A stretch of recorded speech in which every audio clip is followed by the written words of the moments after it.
Hello and welcome to North 100, a Canadian Highlander set review podcast now, apparently. I'm Serge. I'm joined today by the wonderful Ben Wheeler. You're painting us into this corner. Yeah, but it's true, though.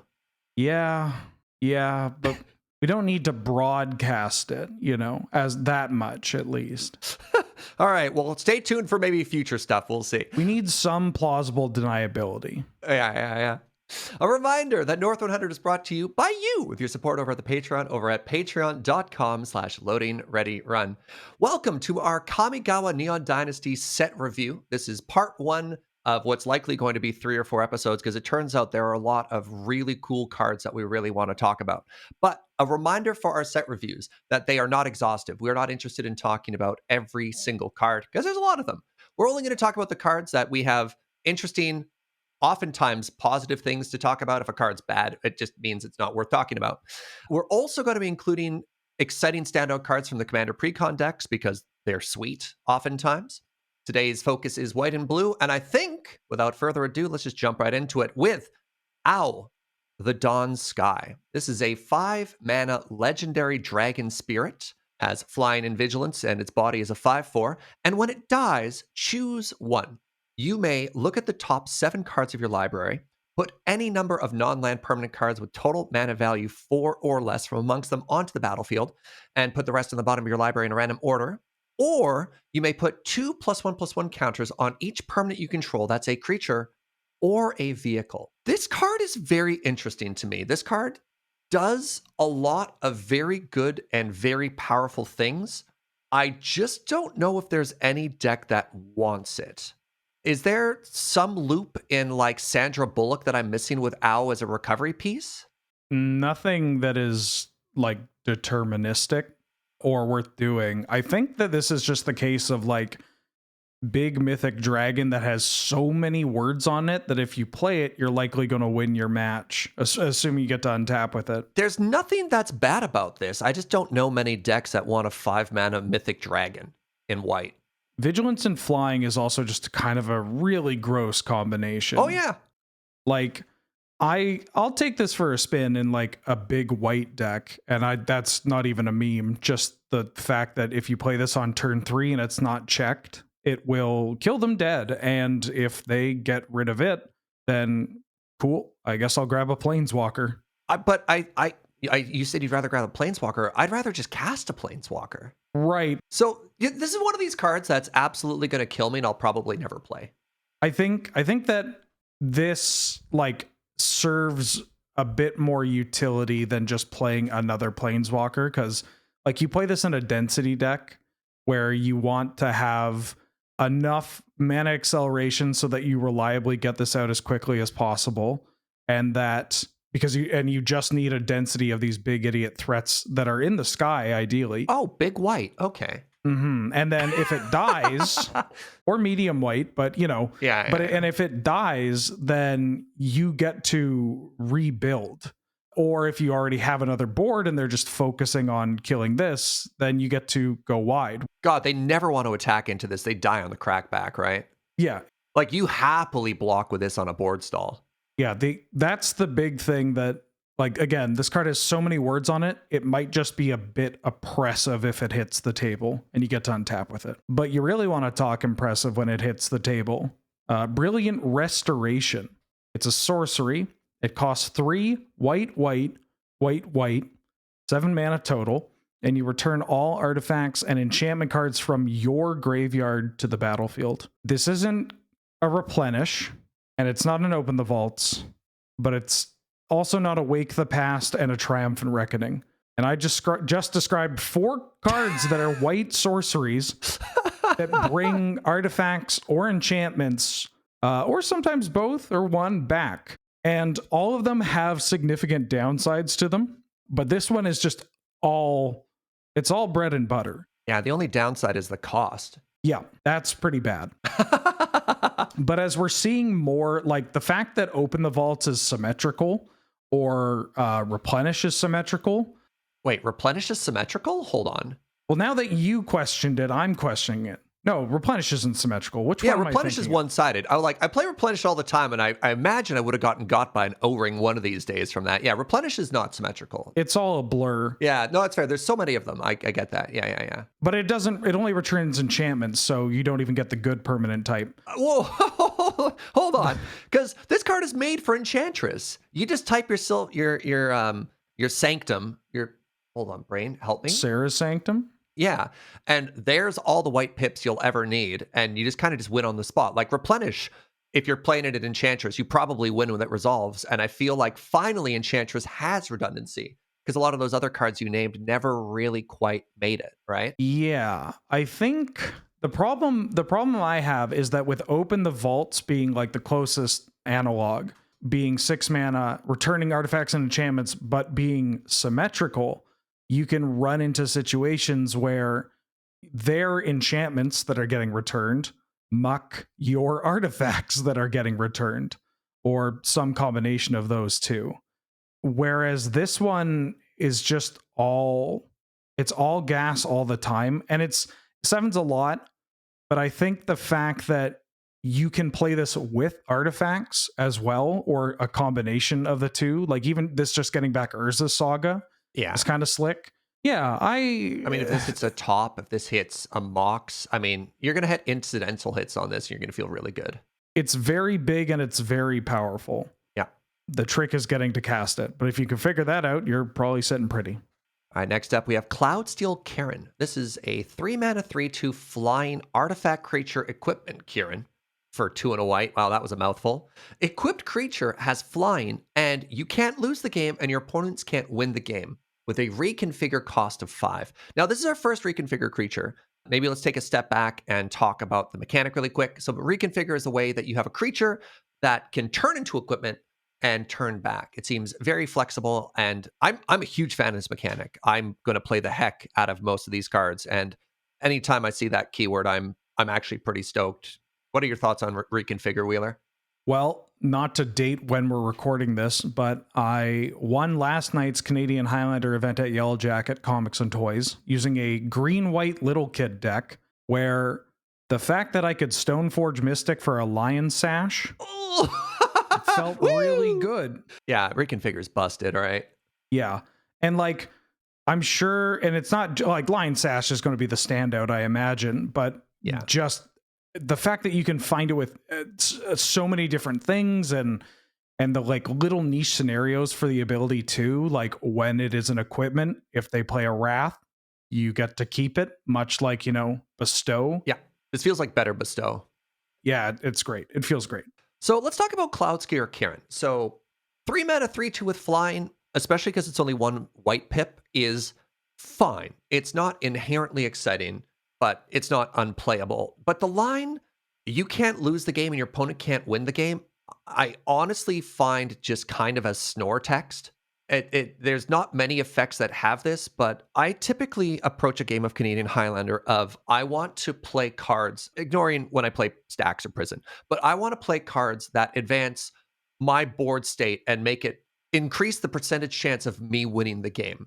And I don't think this card does that. I don't think there's really a meaningful power and toughness upgrade either. Like if you equip Cloudsteel Kieran, the equipped creature doesn't get +3/+2. It only gets flying and kind of this useless line of text.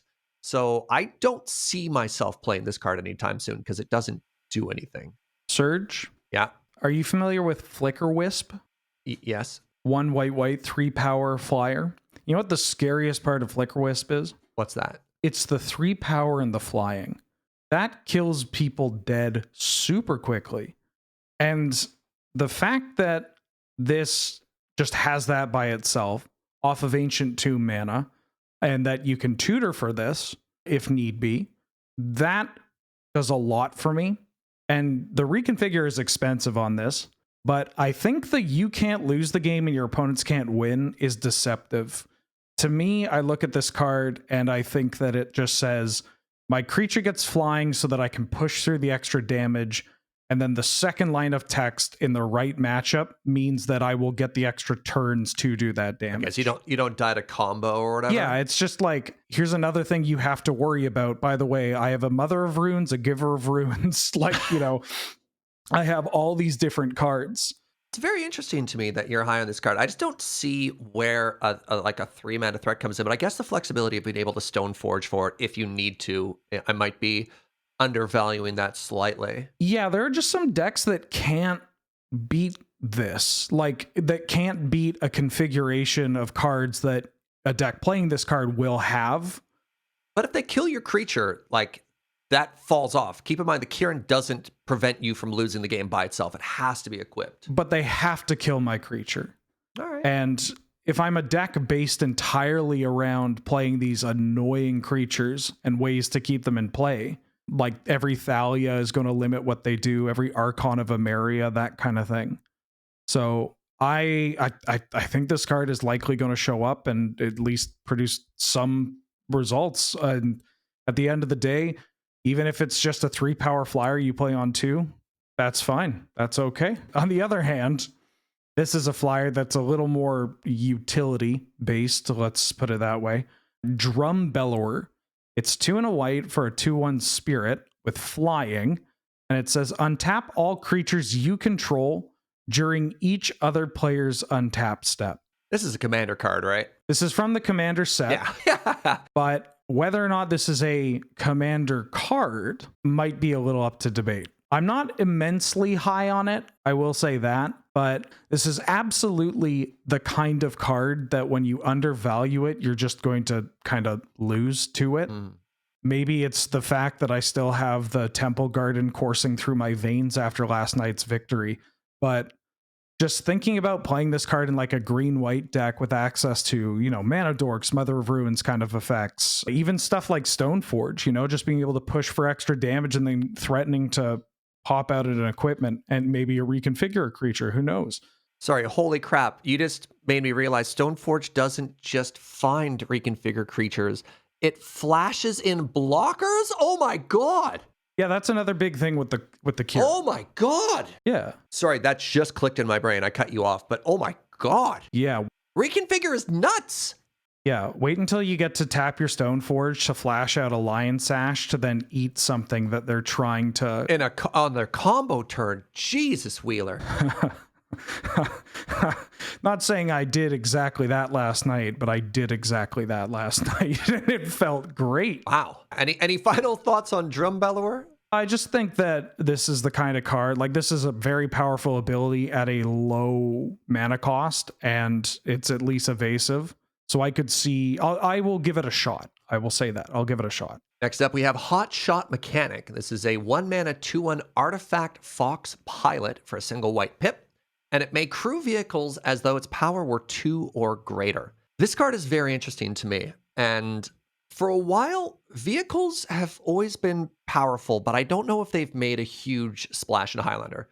I mean, we've all played Looter Scooter, but there hasn't really been a vehicles deck. Yeah. And we might be getting a density of things, because like Hotshot Mechanic being an artifact creature makes me already want to try it in an artifact weenie style of deck with, I had this ready, the 1 white artifact or enchantment that makes all artifact creatures bigger. Oh, Tempered Steel. Tempered Steel. Like, I want to try a Tempered Steel vehicle deck just because of effects like this. And honestly, the pilot ability to increase or crew up, punch above its weight crew-wise, does suddenly open the door for making some of the more expensive vehicles a little bit more viable, but it might be too niche still. Yeah, I like thinking about the vehicles that see play in our format that aren't Looter Scooter. Before Kamigawa came out, we had Fleet Wheel Cruiser, the 4-mana one with haste that becomes a creature already and ideally just kills you before you need to get anything going. And Hardicurin, which also just has the alternate way of getting it crewed. Eating planeswalkers, very, very rarely Cultivator's Caravan. Yeah. You'd see that in some prison decks as a mana rock early in a win condition after you've wrathed the board. And so, like, I don't know how relevant the vehicle text on this card is going to be, but I imagine you will play it in decks with vehicles. And I guess Aether Sphere Harvester also sees play. Yeah. But like, I mean, Essica's Chariot is definitely an underplayed card in our format. Oh, yeah, the cat chariot. Yeah. Yep. I recently actually saw a Sultai list that was playing it, a Sultai mid-range list, and, you know, looking at it and going like, oh yeah, this card's messed up. Yeah. And we might see, like you said, bigger ones down the line because of another certain card that's in the set. So yeah, I imagine it'll show up. Remember when we just got normal Savannah Lions? Wow. Times are changing. Speaking of changing, the plane of Kamigawa has gone under some changes as well. Allow me to go into a giant lore dive, or alternatively, here's Kyodai, the soul of Kamigawa. 3 and a white for a 3/3 legendary dragon spirit. It's got flash, it's got flying, and when it ETBs, another target permanent gains indestructible for as long as you control Kyodai. And then, I guess, because why not? You can pay Wooburg to give it +5/+5 until end of turn. This is a powerful. This card's more deceptively, or it's deceptively powerful, I guess is what I should say. Where you look at it, and honestly, I got kind of bored. You know, like it's just like I think I followed the same emotional journey you did too. You're like, oh, okay, and you're like, wait a minute. But like, that's not that bad. And if you can protect it, or dare I say, Caracas it, then this is going to be extremely annoying. And protecting any permanent is going to be very relevant, especially if you are, I don't know, playing it alongside some fancy equipment or planeswalkers, enchantments. I thought about this in the same context as Restoration Angel. I mean, sometimes the flicker is good for Resto Angel, but just its ability to come in unexpected, protect something, even if it's just for a turn for a Blick, and I mean, obviously protecting it longer than that, and then representing a very real clock in the air. Yeah. I'm medium plus warm on this card. Yeah, that's kind of where I'm at. I think I gotta say, I've had this weird thought where I think Canlander players need to stop being so scared of counterspells. And like the flash is super relevant, but like a lot of people look at it and think like, oh, this is just so much better against blue. But like, no, just play this main like on your turn during combat, or like shove something through. Absolutely, get it on the board, get its value while you can, and maybe, you know, take that risk on a play where you block and then try to make it indestructible. And if they have something, and you just trade. Yeah, I'm medium plus on it. I think that was a good way of describing it, Serge. All right, next up, Light Paws, Emperor's Voice. This is a 2-mana 2/2 legendary Fox Advisor. Whenever an aura enters the battlefield under your control, if you cast it, you may search your library for an aura card with mana value less than or equal to that aura and with a different name than each aura you control. So it really only works in Singleton. So we can ignore all of that text. Whenever you cast an aura, put that card onto the battlefield attached to Light Paws and then shuffle. I really want to like this card. I'm going to have to play test with it because, like, we're not quite at Boggles being a thing. But you know what is a thing is Sanctum Stompy. Mm-hmm. And specifically because Bestow is a thing in our format, I think there are some chains that go down. I'd be much more excited about Light Paws if it allowed you to attach it to creatures other than Light Paws, so you could keep Light Paws back as an engine card and then attack with other threats, the creatures you'd rather attack with. But all in all, I think this card is very much worth testing, and I think its only home right now is in probably green-white Sanctum Stompy with Bestow creatures. I will say this, I built Sanctum Stompy pretty recently, actually, and I was shocked at how good the card quality is. You know, like obviously there's the contextual strength, but just we've come a long way from some of the stinkers that we've needed to play in Kamigawa. They just slapping enchantment or artifact on completely legitimate creatures. Yeah, it's great. Yeah. What a world to live in.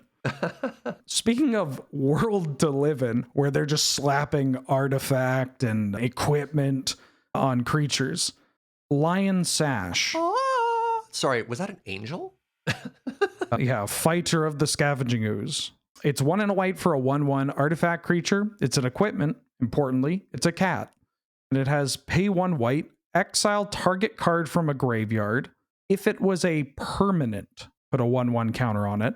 And then equip creature gets +1/+1 for each 1/1 counter on Lion Sash. And then reconfigure for 2. Search. This might be my favorite card in the set. It's absurd.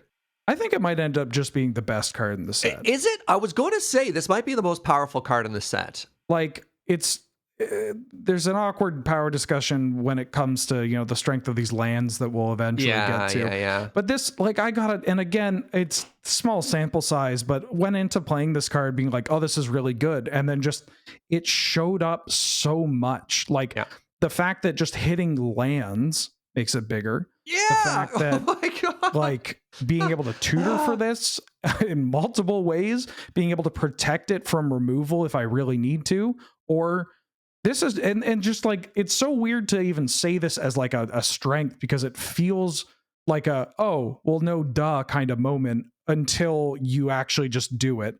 Where just throwing this card onto a Birds of Paradise or a Gilded Goose or anything, dude. Like, God, a Dragon's Rage Channeler that got flying, like, you just crack in the air for such a huge amount of damage while protecting the part where you it. just kill them, right? Yeah. Here's an interesting play pattern, though. It's like you're on the play, you have turn 1 or turn 2 Stoneforge Mystic. It's like, is this the hit now?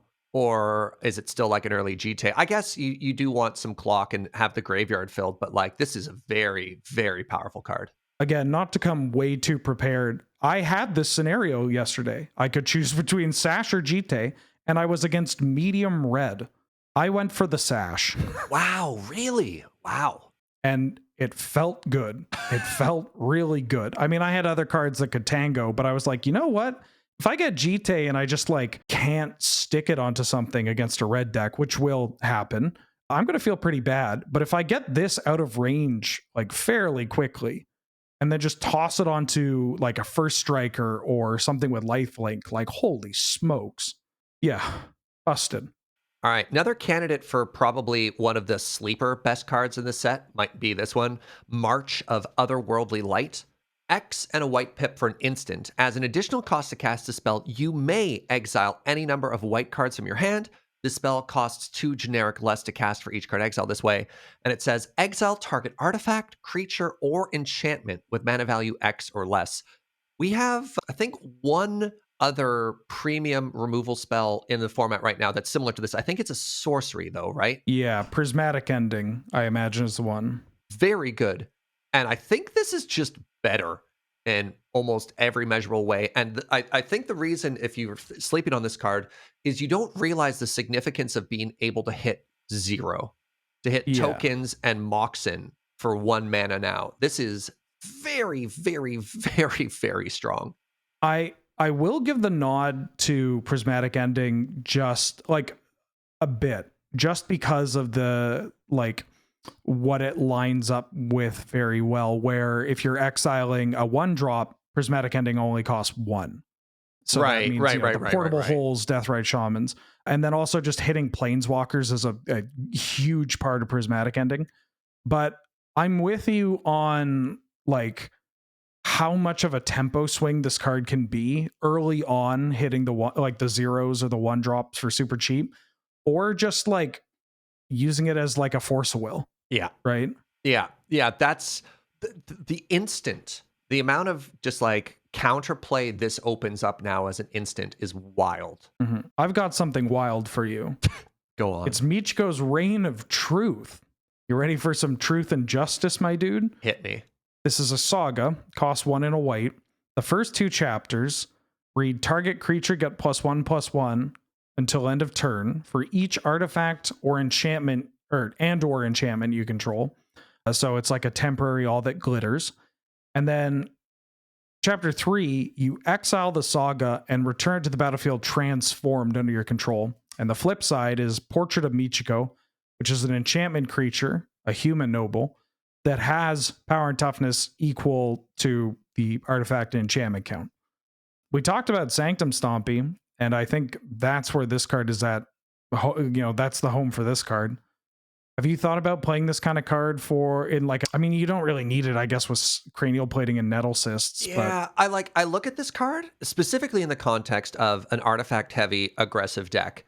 And I go from imagining the turns that you play and all that glitters and you just kill them on the spot to being like, it's a little slow. and then thinking it's absolutely not. So in Sanctum Stompy, I think it offers two different play patterns. Because in Sanctum Stompy, you're happy to play this earlier and then have it flip over into a creature, which is also a threat. It just like fits the Mhm. theme of the deck better. Whereas in the artifact deck, you'd almost want this to be more of a finisher, which makes it a little bit more awkward in like your starting hands, which is not necessarily a card you want to have. Yeah. But God, this card's gonna kill people. Yeah. In the right deck, oh my God. I think your read's right where you want it to just be like, sometimes it's just like, all right, +2/+2, +3/3. Oh, now it's a creature, Yeah, yeah. you know? And I think that's the pattern you're very, very happy with in Sanctum Stompy, and not so Mhm. much in the artifact deck.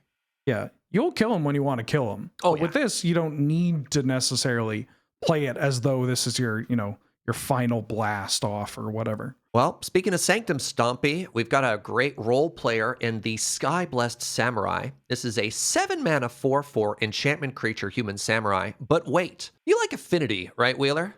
Love this stuff. Well, let me introduce you to Enchantment Affinity, because this spell gets one less to cast for each enchantment you control, and it has flying. That's it. That's the card. I think if you're playing the equivalent of Enchantment Affinity, you're going to play this, and if you're not, you're probably not. Yeah. Enchantment Affinity is definitely worse than normal Affinity. Oh, absolutely. Immeasurably worse. But also, I imagine that you, much like the conversation with Michiko's Reign of Truth, is that like, if you have to pay 4 mana for this, I honestly don't care. Like, that's fine. If you just play it on curve, it's like, all right, here's a big 4/4 flyer. It looked silly. You can laugh at my turn, but then I'm going to kill you next turn because no, I got a 4 that I'm untapping with a 4/4 flyer. You're like, idiot. You're like, oh no, I'm dead. yeah. We have the actual best card of the set, though. Yeah, you really do. I'm kind of jealous. Spirited. I mean, we could both talk about this good dog. It's so good. It's Spirited Companion. It's a 1 and a white for a 1/1 enchantment creature that's a dog. Oh. And when it comes into play, you draw a card. Put it in every deck that wants to play enchantments and draw cards. Yeah. Right? It's genuinely like, I mean, the fact that it is an enchantment, I haven't done the like really crunch everything. I imagine that's going to be a lot more relevant even outside of enchantment based decks. I can't help but shake it. Maybe it's just me looking for more reasons to play dog. Yeah, but even in Death and Taxes, maybe this is fine. Like, the fact that it's a white creature. That's bold. Well, it's the fact that this is now in white, as it should be. And right. I mean, I guess this is Fibblethip. This is potentially a better Fibblethip. Yeah. Just like a 2-mana 1/1 that draws a card. I mean, all right. It just holds Bone Splitters. Oh, because he's a good dog. He gets a good bone. dog. You fetch that Bone Splitter. Good dog. All right. Next up is a card that I don't know how to feel. It's from the Commander set. It's called Swift Reconfiguration. So single white pip gets you an aura with flash, enchant creature or vehicle. Enchanted permanent is a vehicle artifact with crew 5 and loses all other card types. I don't know if this is like a really neat flash pacifism at best, or if this is like secretly a swords disguised as a pacifism. I don't know if this is good or not, because I kind of think of, if a creature's attacking me, great, now it's a vehicle, I don't die. But if I'm worried about something with a tap ability or passive ability, this doesn't deal with it. So it's not necessarily a removal spell. I don't know. I have no idea, Wheeler. How do you evaluate this one? I think it's very good. And I think it's very good for a variety of reasons. One, it's like you said, it doesn't stop, the utility that would be attached to it. So I think that it is at its best in a deck where you will have other pieces of cheap removal. So, like a Death and Taxes or a White X kind of creaturey mid-range deck. But also that part that it doesn't clear out abilities also works in your favor. Oh, you're thinking of this as a sneaky way to protect your own creatures? So imagine I have a Spirit of the Labyrinth and my blue-black opponent tries to kill it. Oh my God. That's what makes this card better? Well, that's what, I mean, we haven't even gotten to the real cheese. Okay, so I love it. Okay, keep The going. fact that you can protect your hate pieces in a way that makes it even more difficult for certain decks to deal with, and that those decks that, like the deck that you are, say, throwing that swift reconfiguration onto your Spirit of the Labyrinth, Athalia, and even Mind Sensor or whatever, you can then also likely get rid of the swift reconfiguration to then make it into a creature again and keep clobbering. So bizarre to me because I look at white, and Mhm. white is not a color that struggles in killing creatures. It has some Yeah. of the single best spot removal spells in Magic. Mhm. And so I looked at this, and I started going down the list of like, okay, is this my seventh piece of white removal? Like, it might not even be number 7. And that's the problem I have here. But those little lines of counterplay are fascinating. And can I tell you the best part about this card? Yeah, please. Are you familiar with a card called Devoted Druid? Yes. The creature that taps out a green and then you put a -1/-1 counter. Yeah. So if you put this card on that, you can tap it for a green and put all these -1/-1 counters Is it on an it. infinite combo? It is. No way. Oh my God. It's a 2-card infinite combo in green and Whoa. white in a deck that could pop into, say, the pre-existing shells that play the Devoted Druid combo. Oh my That God. also often play like enchantment-based tutors to find, like Enlightened Tutor finding Walking Ballista, for instance. I'm looking at other cards. Like Wall of Roots has a clause that you can only do it once per turn. Okay, Mhm. but like you could do it infinite times on Wall of Roots as well. Infinite turns, not infinite mana there. Okay. No, Swift configuration might be sweet. I missed that. But there's also one more thing. Oh my Serge. God. Okay, but wait, there's more. This is an aura, right? Yeah. And so a deck that plays Devoted Druid combo, but also can just fetch out auras or enchantments, such as Pattern Rector. You could just sack your Academy Rector. You now have a very straightforward way to sack Academy Rector to get this combo set up, Huh.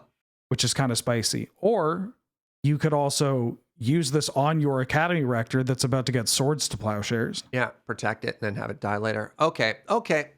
You got me sold. Well, how about this? The Wandering Emperor. Can I sell you on some of this? Oh, please. It's 2 white, 3 loyalty, legendary planeswalker, flash. Yeah, there's no type after the Legendary Planeswalker. It doesn't have a name. Yep, gotta keep it consistent. It has flash, and as long as the Wandering Emperor enters the battlefield this turn, you may activate her loyalty abilities anytime you could cast an instant. As +1, you put a 1/1 counter on up to 1 target creature and it gains first strike until end of turn. -1, you make a 2/2 white samurai creature token with vigilance. And -2, you exile target tapped creature, you gain 2 life. Yeah, I'm going to give this a bit of a shot in Death and Taxes, I think. You know who this reminds me of? OG Gideon Jura. Oh, like 5 mana, like Yeah, old 5-mana Gideon. I miss that. That was, I don't know, such a big part of the metagame when I first started playing Highlander. Just that like exile target tapped creature. I do think that I think 5 mana Chad is due for a resurgence in play. I think that card is scary. Yeah. And this is similarly scary. Yeah. You're right. It works on offense and defense.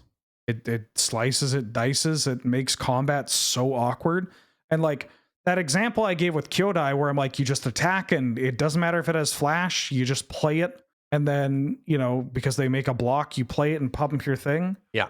This card does that, but better.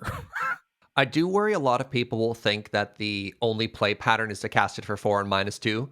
Oh, Yeah. I think that's the worst play pattern on this card. Mm-hmm. I'm playing this and upticking immediately. Yeah. First strike is busted. There's a reason why every first strike creature, as of late, always has first strike while attacking. Yeah. I think, and this is something that Jerry used to bring up a lot, not a lot of Highlander players play around combat tricks. Yeah. Or that type of combat math. And you can get people with that. I've made a living off Berserk. Yeah, but everyone knows to expect Berserk against you now. Yeah, but when they expect it, it doesn't matter. All right, and the final white card we're going to talk about today is another very good dog. Let me introduce you to Yoshimaru, the Ever Faithful. This is a 1-mana 1/1 legendary dog for a single white pip. Whenever another legendary permanent enters the battlefield under your control, put a +1/+1 counter on Yoshimaru. It also has partner because it's from the commander set. This is a good dog. I think this is a white weenie dog.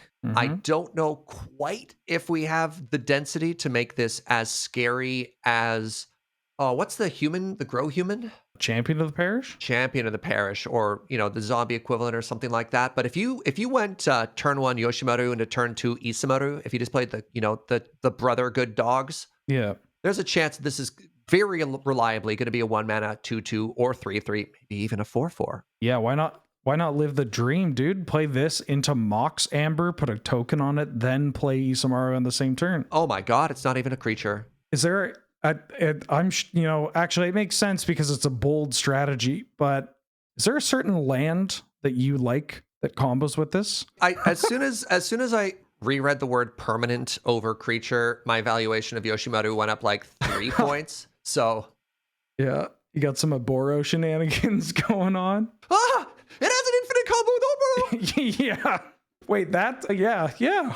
Oh my god. Sorry, I'm just suddenly I need to make a Bant deck, Wheeler. I need to play fast spawn Yoshimaru. Oh yeah, you could play it with the the Knight of the Reliquary Retreat to Coral Helm that kind of combo combo too. deck. Oh my god. Oh my god.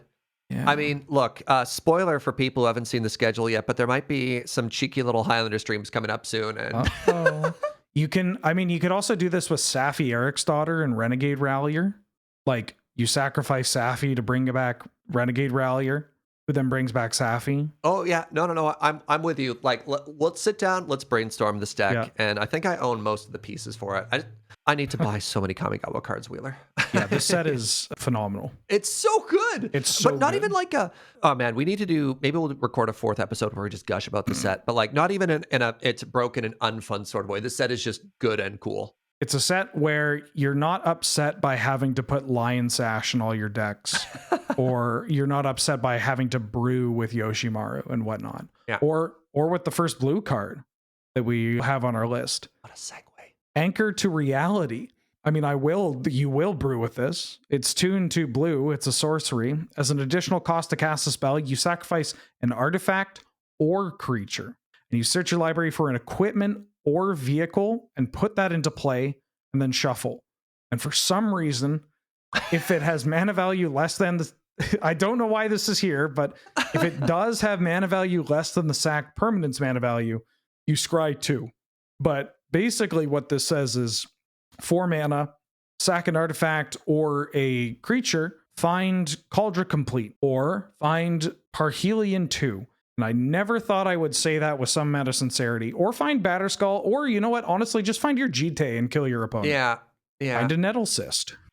I mean, honestly, when we started talking about being able to play vehicle decks, the first thing that popped into my head was Parhelion. I'm like, is this set going to make Parhelion playable? Are these thoughts that are actually forming in my brain right now? Serge, I have never been happier to own a German foil Parhelion 2 for some reason. All right, hold on. People might not be familiar with the old Parhelion. You want to give them a recap if they missed it? Parhelion 2, you don't need to watch the first one. It's okay. You'll get it. 6 white. It's a legendary artifact and it's a vehicle. Flying, first strike, and vigilance. Whenever Parhelion 2 attacks, create 2 4/4 white angel creature tokens with flying and vigilance that are attacking. And then it has crew 4. So, yeah. I mean, if you could protect this, like there are a lot of ifs, right? Like There's so many ifs and so many hoops. first, it has to get into play. Yeah. But we can now do that. And honestly, yeah. And this card, Tinker, it's weird to say Tinker is underrated. I know. I was like, man, do we have vehicle Tinker now? I've been saying it for a while, Serge, and now I think finally people are going to look at it. But it's like just play Tinker. Yeah. You don't need to find Blightsteel. Find anything. You find like a Jite, but also maybe we should have been tinkering for Parhelion too, because like there's a card in the set that gives all vehicles haste. Like yeah. Or you just protect it. You have Welding Jar. And this, like the deck that does this, Anchor to Reality into Parhelion 2, has already popped up in Modern. Yeah. And getting some W's. And that's a good enough sign for me, honestly. Look, we've both played worse, let's be real. And that might be real. Yeah. Like, wow. And sack any creature. That is so big. Yeah. It's not even sack an artifact into an artifact. It's a creature an artifact. Oh my god. Oh. And you can go up. It basically tinkers, right? That's the stupid part. Like, it doesn't have a pod restriction where you need to pay the cost difference or anything. I don't know. Just whatever. Do you actually, on that point, do you mind if I take this card? Because this is the card that I am baffled. I have heard zero about this card. Okay, good. Please, by all means, go for it. I want to talk about it too, but yes, my friend, please. So the next card is Cyber Drive Awakener, and it's 5 and a blue. It's an artifact creature. It's a construct. It's a 4/4 with flying that says other artifact creatures you control have flying. And when it enters the battlefield, until end of turn, each non-artifact or non-creature artifact you control becomes an artifact creature with base power and toughness 4/4. So one of the reasons why people were kind of down on Tinker, and one of the reasons why, it's just like, oh, why not just play like a hoof deck? Because you could natural order into a cradle hoof. You can't tinker into a cradle hoof. You can now tinker into a crater hoof. Yeah. But you're also just a deck that can hard cast your hoofs even quicker. This card seems absurd. Yeah. Welcome to every Academy deck now also being a hoof deck. Baffling. Like, it's so just... For a very long time, I tried to make OG Karn into a win con. We're talking like 5 mana 4/4/08 Karn, and you pay 1 to animate your artifacts to try and swing and kill. And then they printed this, and I don't think I'm ever going back to Karn. Sorry, brother. Yeah, this is... Why is it 6 mana? Like... Why is it also a 4/4? Like, why is it a single blue pip? Yeah. All right, next up. Discover the Impossible is a 3 mana instant for 2 and a blue, and reads, look at the top 5 cards of your library. Exile one of them face down, and put the rest on the bottom of your library in a random order. You may cast the exiled card without paying its mana cost if it's an instant with mana value 2 or less, if you don't put it into your hand. This is an extremely powerful dig spell. Have you ever wanted to dig for a counter spell when you didn't have access to a lot of mana? But now you can do that and hit the counter. I mean, that sounds miserable. Yeah, this seems very, very, very good. There's no downside. There's no timing restrictions. It's not like put it into exile and you have to cast it this turn or it goes away forever. This is just like a better impulse. I realize it costs 1 more. And there's this absurd upside of dig and cast the same time. And I'm thinking specifically of the play pattern of being a counter deck. Yeah. I will admit that this card is powerful. Certainly. But I gotta tell you, I just don't ever see myself playing this. And maybe it's just more like a me thing nowadays. But like the idea of slaving up a 3 mana instant that isn't Intuition or Kolaghan's Command is just oof. It's so expensive. There is the discount though. Like I think that's the difference between it being playable and not playable, is that use case of being able to cantrip into the spell, like cast the spell you were digging for. Yeah. I feel, and maybe I'm just off, like, again, I gotta recognize that it is a powerful Magic card. So maybe I'm just off base, but I feel like this is just always card 101 to me, or 102. Like, I'm just, in a world where things are so efficient or just such a slam dunk. I mean, I recognize we just talked about, tinkering for Parhelion too, but that is a sledgehammer, right? And if it's not a sledgehammer, it should probably be a scalpel. And I feel like this is neither of those cards. That's my only oofa on it, which might actually just lead into a similar doofa for the next card. Disruption Protocol. It's 2 blue. It's an instant. As an additional cost to cast a spell, tap an untapped artifact you control or pay 1. That just counters target spell.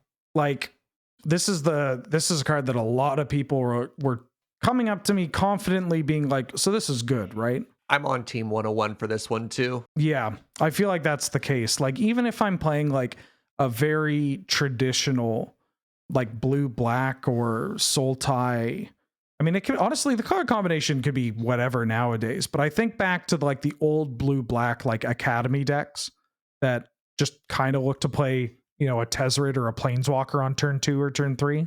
And they would occasionally run counter magic, but where am I playing this over, mana drain? Yeah. In a deck where I can mana drain into Wormcoil Engine or whatever. it's an easily mitigatable third cost. You also have to evaluate a card in its worst case scenario, and you wouldn't play cancel. I don't know of many people in 2022 Highlander who are going to play cancel, or even a card that could only be canceled, 40% of the time. Yeah. That's still real bad. That's still real bad. Yeah. Sorry, Disruption Protocol. All right, next up, Jin-Gitaxias. Progress Tyrant is a 7-mana 5/5 legendary Phyrexian Praetor and reads, whenever you cast an artifact, instant, or sorcery spell, copy that spell. You may choose new targets for the copy, but this ability only triggers once each turn. And whenever an opponent casts an artifact, instant, sorcery spell, counter that, and that also only triggers once per turn. And this card feels powerful. Obviously, it does very good stuff, but it's also very expensive. And a 7-mana 5/5, I think, puts you, at least in my mind, in the realm of Reanimator. I don't think of many decks that would actually want to pay 7 mana for this effect. And I think if you're in the world, if we're talking Reanimator, this card just doesn't end the game fast enough. I think there are more powerful targets for locking your opponent out of the game, and I think there are more powerful targets for just winning the game on a quick clock. And I don't think this Jin-Gitaxias does either of those things, and you might be better off just finding a different target. Yeah, I just think it falls a bit too short.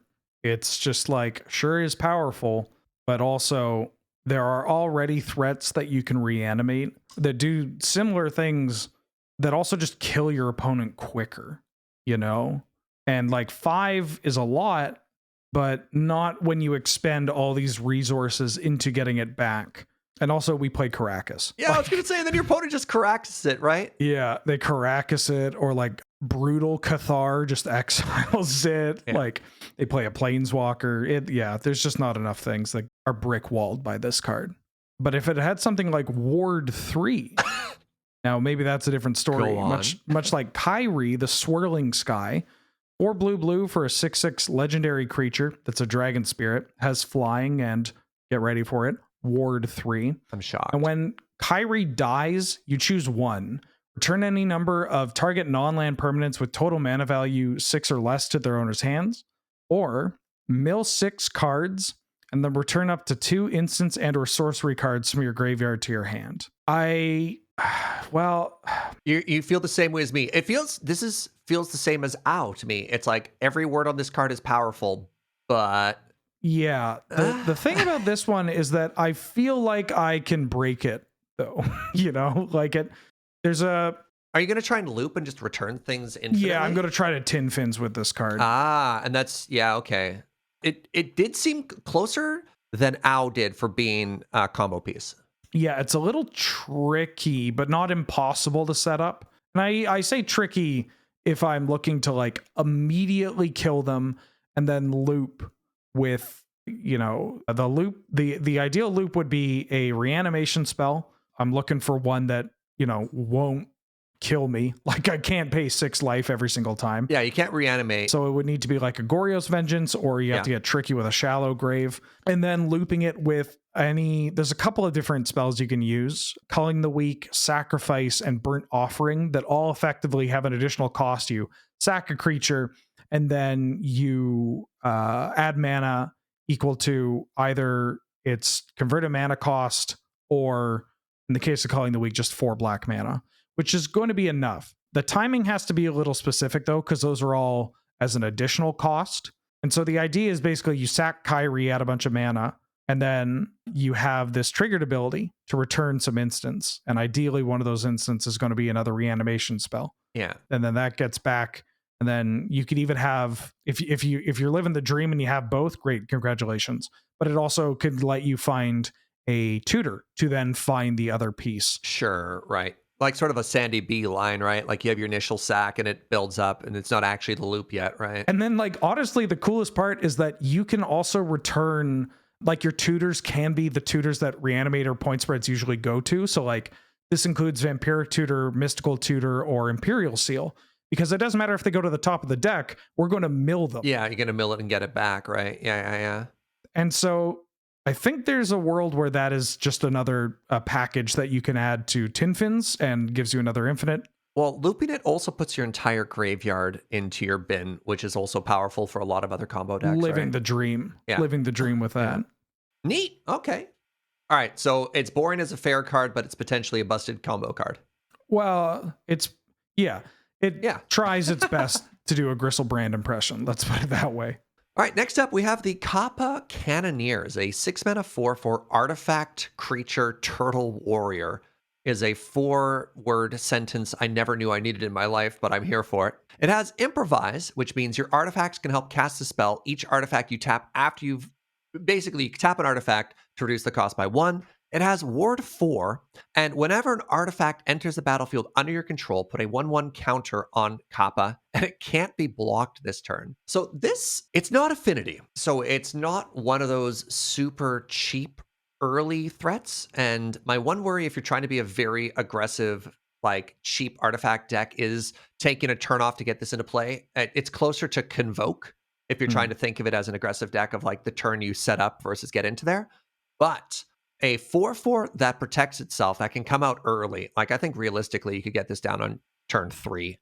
Serge, I have 3 different ways that we could talk about this card. Oh, okay. I have a 1-word answer, Uh-huh. which is busted. Oh yeah. Yeah. I have the the elevator pitch of what if True Name Nemesis was an artifact creature that could also just one-shot you. And then the last one is, holy crap. Why like ward 4? Yeah. That's just hexproof at that point.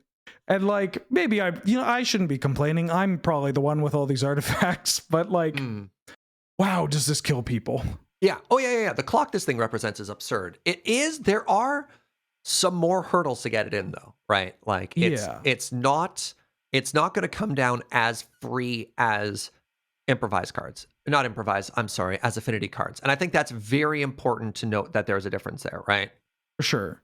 But yes, can't be blocked, not even menace. And the counters are permanent, so even if you do anything that turn, pew pew. Wow. So because of the new set, one of the decks I was considering sleeving up was white, black, red. Mardu. Jeskai? Mardu. No. White. Oh, white, black, red. White, Mardu, black, yeah. red. I was thinking of playing Mardu artifact vehicles.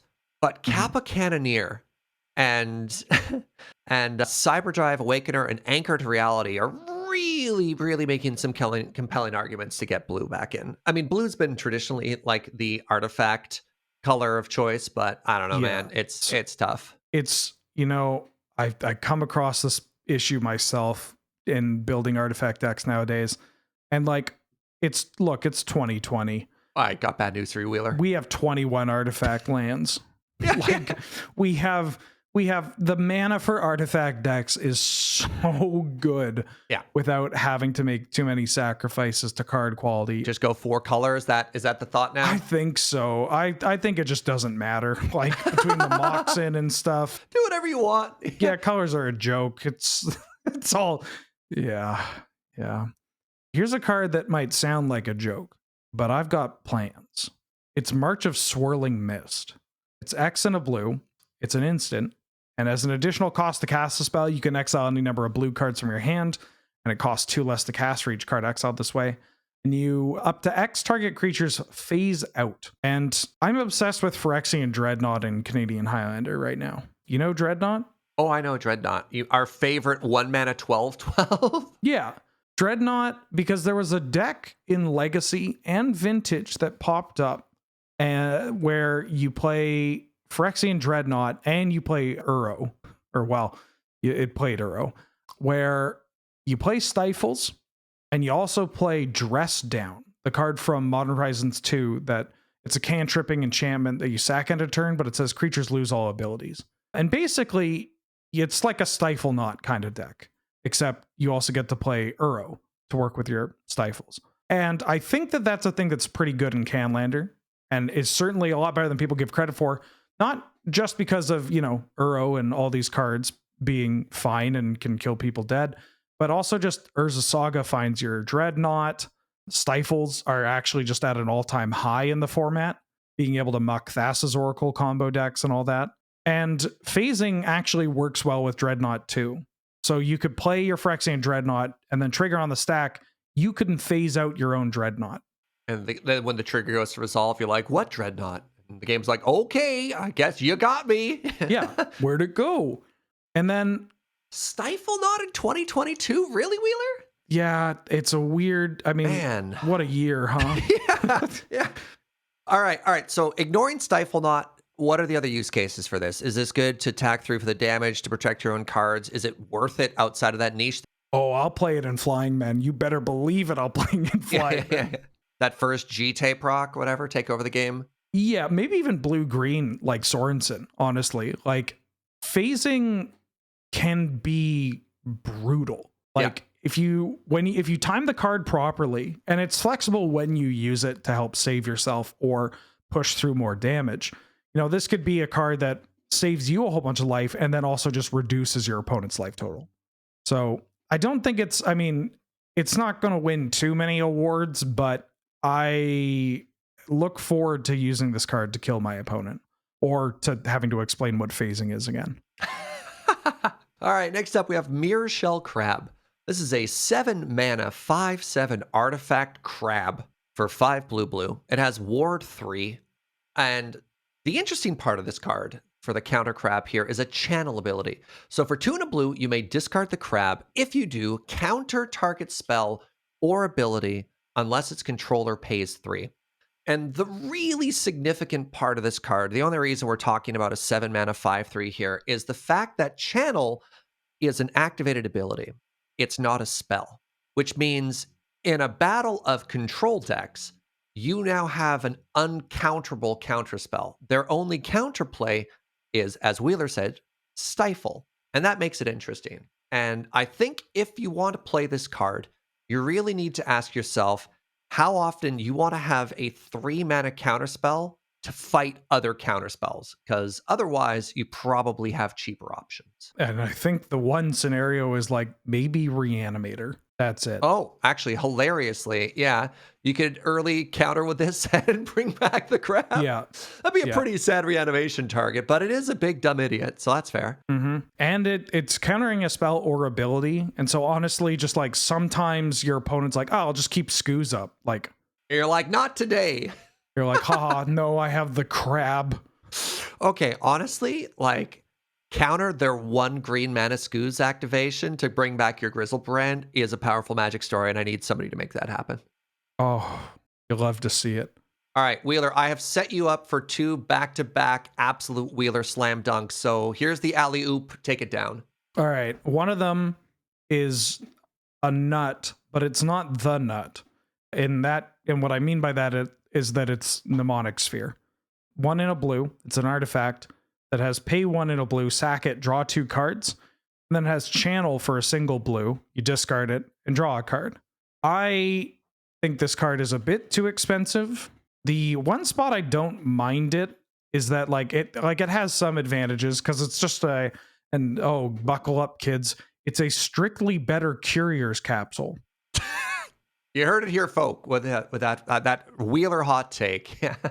There's no work. Like, it's just, I mean, maybe I'm going to dig myself into my own grave when somebody busts out some weird commander strategy. This is Canlander. This card is, it's going to do things. You could tap it with your Urza and whatnot. But honestly, it's the channel. The fact that, you can draw a card and then put an artifact in your graveyard for your Unholy Heat is kind of sick. But I think it's too expensive. I think it's too expensive. On the other hand, here's another artifact with channel that has what I talked about before, but this card is just very good. It's called Moonsnare Prototype. It's a single blue artifact and has tap an untapped artifact or creature you control, add a colorless, and then it has channel for 4 in a blue, discard Moonsnare Prototype. The owner of target non-land permanent puts it on the top or bottom of their library. Importantly, you can target your own things, meaning that you can try to set up some goofy loops involving this card, or you could just use it to have a roughly, it feels weird to call it uncounterable now, but you know what I mean, an uncounterable deal with your threat that's trying to kill me. And then it's also just a 1 mana rock. The fact that you can tap any creature as well is huge. Like, if this was just Springleaf Drum, Oh, yeah, you mean artifact, not creature, but yeah. Yeah, like I meant creature, but also because it's just like if this card just said tap an untapped artifact, like if it was the artifact version of Springleaf Drum, Yes. I don't know if I would be as high on it. A lot of flexibility there for sure. Yeah, there's just a lot, like it's just this kind of card just doesn't care, you know? It's just like, all right, tell you what, you could do this if you have an artifact. Okay, yeah, or a creature. Creature's fine. Yeah, sure, whatever. You know? And I guess if you have neither, or if you just want to like channel, yeah, I'll just be a removal spell. That's fine. Or yeah, I'll just set up a weird loop in my Paradox deck. I guess that's okay too. Big fan of this card. Big fan. All right, next up we have the Reality Chip. This is a 2-mana 0/4 legendary artifact creature equipment jellyfish. Well, I actually nailed that in one. Costs 1 and a blue, and says you may look at the top card of your library at any time. As long as the Reality Chip is attached to a creature, you may play lands and cast spells from the top of your library, and the reconfigure cost is 2 and a blue. All right, I have a lot of thoughts on this card, and ultimately, I don't know if it's good or not. Now, I'm not saying it's not powerful, because Future Sight is one of the most broken cards that they've ever printed. It's absurd. And Future Sight used to be so good that top Highlander players in our community used to try playing Magus of the Future, which is a 5-mana 2/3 for 2 blue, which is arguably bad. But the Future Sight effect in the format, the card advantage it generates, and just the absolutely busted stuff that you can do with it are absurd. Reality Chip is not Future Sight. It's a 2-mana 0/4, and it needs to be attached to another creature. And that's the part that starts to get a little bit more difficult, because very rarely do Future Sight decks want equipment, or Future Sight decks have creatures that they want to attach things to. Now, that being said, it's a 0/4, and a lot of control decks are pretty happy to play a 0/4 for 2 and, set up a little bit of library manipulation with knowing what the top card of their deck is. So that's okay. But it's like, it's really tough, because it feels like for every argument there is for it, there's ultimately an argument against it. And at the end of the day, I don't know if people are even playing Future Sight anymore, just because the format's moved beyond waiting until 5 mana to be able to get your card advantage engine going. I don't know. Do you think I'm like way out to lunch on this one, Wheeler? No, not real. I mean, people are playing Future Sight and they're being laughed at. Probably winning games with it too, right? Like, yeah, that's what I mean. Is that like you'll laugh at it? You're like, oh, Future Sight. Future Sight, that's a blast from the past. Oh no, I'm dead. Yeah, and then you're like, oh, never mind. They untapped. I can't do anything. And so Reality Chip kind of fills this neat role where like the decks that can get degenerate with a Future Sight effect, right? Artifact decks, Paradox Engine decks, now have an artifact that they can tutor to do that. That's fair. Yeah, I just don't know if those decks have anything to reconfigure it to, though, because like Reality Chip doesn't do anything by itself, and that's the part that I'm worried about. Yeah, like a Servo, Urza token, Urza itself, Trinket Mage. Like, there's enough things that I'd be willing to try it. Yeah, Urza Saga as well. I guess Urza Saga added a bunch of free creatures. I can absolutely see myself with this card, and it's just no 4, and I'm like, why did I do this? Yeah. Yeah. Yeah. I think people are going to play this and they're going to pop off with it and it's going to be sweet, but I don't know what the home is, because I look at it and I don't think it's a slam dunk in any deck yet, because every deck wants card advantage, but not every deck that wants card advantage wants a 0/4. Yeah. That kind of doesn't do anything. Speaking of card advantage, how about a Dig Through Time, but for artifacts? Oh my god, this card is busted. A Reality Heist. It's 5 blue, it's an instant, and it says this spell costs 1 less to cast for each artifact you control. Effectively, affinity for artifacts. And look at the top 7 cards of your deck, and you can reveal up to 2 artifact cards from among them and put them into your hand, and the rest go on the bottom of your library in a random order. I'm going to start with the bad stuff. I thought about saying blue kind of as a joke, and then I was like, no, someone might take me serious, because like you're just paying 2 mana for this card. I just like, and now the bad stuff, and then just silence. Yeah, I mean, I do have one genuine criticism in that more and more we are actually seeing the finishers in these artifact decks being non-artifacts. Like, you use the artifacts in Tolarian Academy to get you to a point where you have your draw 7, or you have, well, I mean, Originally, I would say the Antiquities War or Urza or whatever, but now we have an artifact that can. They made Craterhoof into an artifact. Yeah, this hits Cyberdrive Awakener. Yeah. It doesn't hit lands. Well, it does. It hits artifact lands. Yeah, it does. Okay. It does hit lands, Wheeler. Like, yeah, this card's really good, Serge. It's really good. Yeah, it really is. All right, let me talk about a card I'm equally excited about. Okay. Tameshi, the Reality Architect, is a 3-mana 2/3 legendary Moonfolk wizard for 2 and a blue. Whenever one or more non-creature permanents are returned to hand, draw a card. This ability triggers only once each turn, and for X and white, and return a land you control to its owner's hand, return target artifact or enchantment card with mana value X or less from your graveyard to the battlefield, and activate only as a sorcery. I don't know if this is good yet, but God, does it make me want to brew, Wheeler. Well, are you familiar with a card called Black Lotus? Wait. Okay, sorry. Maybe that was condescending. What about Lion's Eye Diamond? Yeah. Well, see, I'm not an eggs player. I'm not doing the Lotus loops, and obviously that's pretty busted there. I was trying to think of it from a more fair perspective of that same Yoshimaru deck with like infinite landfall sort of shenanigans and stuff like that. Like you can do so many broken loops with this, but I guess if you just like play Black Lotus 3 times, you're winning anyways, right? Sir, fair. Okay, sorry. You said fair and I didn't know what you were talking about. Then I realized you meant Inventor's Fair and that you could Inventor's Fair for your Black Lotus and kill them. All right.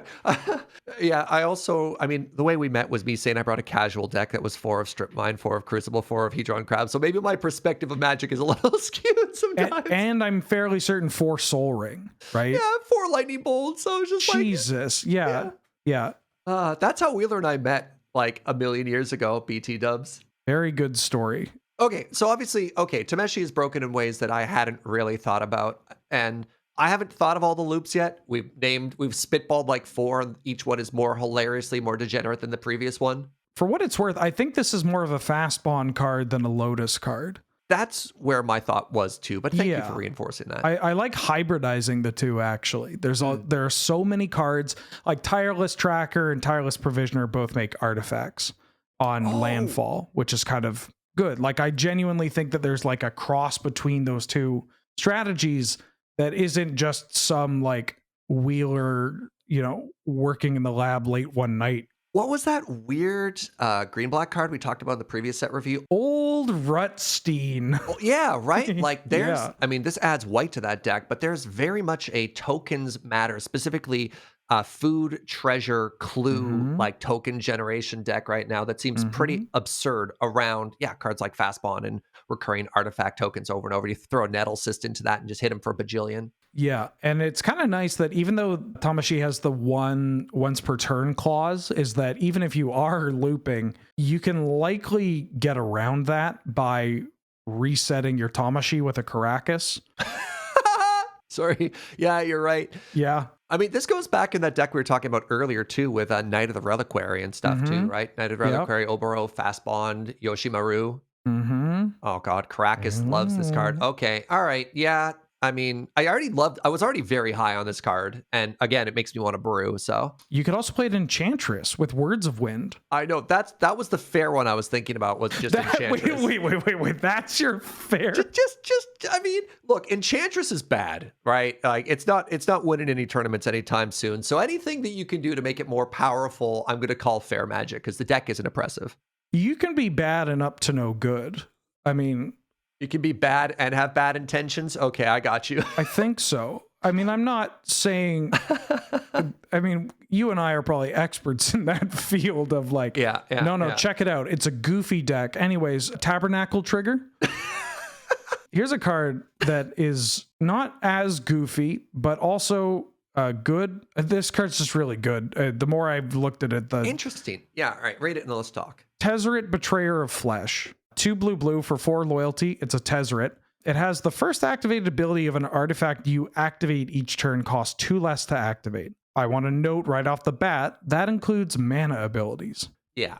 So be careful. In fact, my advice, ignore that line of text altogether, because I don't think the card needs it, but it's kind of nice that it's there, because it has the following loyalty abilities.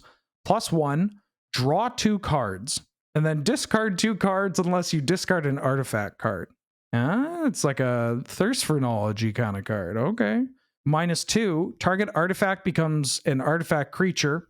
And if it isn't a vehicle, it has base power and toughness 4/4. I like that Oh. it specifically doesn't overwrite the power and toughness of a vehicle. That's Yeah. just kind of elegant. Just a very nice little quality of life thing there. Yeah. And then it has an emblem, which is -6. You get an emblem with whenever an artifact you control becomes tapped, draw a card. Yeah. And usually I don't judge planeswalkers by their ultimates, but wow, does it get there quickly. Yeah. Like, I mean, drawing 2 cards is really good. So every single line on this card is very powerful. Mhm. But the main complaint I have with it is it's a helper planeswalker. It doesn't do anything on its own. And that does limit where it can go. I mean, obviously it's not in an academy or an artifact deck, but even then, like depending on the draw order, it might not do all that much. Yeah, I think this card gets its kicks by coming out ahead of the curve or catching people off guard. Much like actually Tezzeret Agent of Bolus, the black-blue one from Mirrodin Besieged. But like those, I mean, that Tezzeret and 5-mana Tezzeret are iconic in the artifact decks of being finishers. Yeah. Like they come down and they win basically on the spot or generate a tremendous amount of advantage. And that's why as soon as I started comparing this to other Tezzerets, my evaluation of it got lower as a result. Yeah, it's definitely a redundancy planeswalker. Like Yeah. you, much like in the discussion with Ao at the beginning, where you just need a certain amount of like things to play on ahead of the curve to take advantage of your ramp that will run away with the game if your opponent can't answer them and will likely do something immediately. And honestly, I think that this Tezzeret fits perfectly into that, where if it comes down on turn 3, or, you know, maybe you have a pretty strong draw and you have it on turn 2 and you uptick with it and you got 5 loyalty. Like, wow, how do you get that's basically Oko. That's not true, but you know, but what I mean is that it has the okay. When I said basically Oko, I mean I know what you meant. I know. yeah. Oh, I know you knew. I could just Yeah. already hear the people typing in YouTube comments. Furiously. Yeah, lol Tezzeret Oko Wheeler question mark. But yeah, getting this card ahead of curve, I think, is really backbreaking, and it might be the thing where if you draw it a little bit later in the game, that if you are comparing it with other planeswalkers, yeah, it'll not be as good, right? That you lose that extra power and toughness, you lose that extra selection from other Tezzerets. But like, I think it does all that good enough combined with that ultimate that does just kind of win the game. Yeah. That I expect this card to see quite a bit of play. Imagine the world in which, though, where you have that ultimate and you're starting to infinite off, and then you're suddenly very aware of the fact that, oh no, I might draw myself out before I kill my opponent. Oh, the dream. Right? That's why I love those scenarios. You're like, I have to kill them within 15 loops or I lose. Yeah, either you're dead or I'm going out in a blaze of glory. All right, the final card that we're going to talk about today is the Thousand-Faced Shadow. This is a 1-mana 1/1 human ninja with a ninjutsu ability of 2 and a blue and a blue. So 4-mana ninja. So 1-mana 1/1 with flying, which is very good. And when it enters the battlefield from your hand, if it's attacking, so specifically if you ninja it in, create a token that's a copy of another target attacking creature. The token enters the battlefield tapped and attacking. Now, notably, that token sticks around, which is pretty cool. And I actually quite like this card because worst case scenario, it's just a flying dude. Yep. Right? It's just a 1-mana 1/1 with flying, which is, I don't know how long you've been listening to North 100, but it's something that we have sung the praises of for a very long time. And there's starting to be a pretty good density of ninjas. So there's a very real time that in your 1-mana 1/1 flying deck that you bounce this back for another ninja, and then you can ninja it later for even more value. So I think if you're in a deck that wants to be playing this effects, this is an auto include. It's very versatile. I think the effect is quite cool, and yeah, play it, put it in your decks. Honestly, I thought it's weird to say because it's such a cool buffed up flying man, but I thought mostly of you when I saw this card. In that flattering. I could feel a world where you just play this in like your blue white deck. Yeah. And this carries a GT or whatever and it kills you.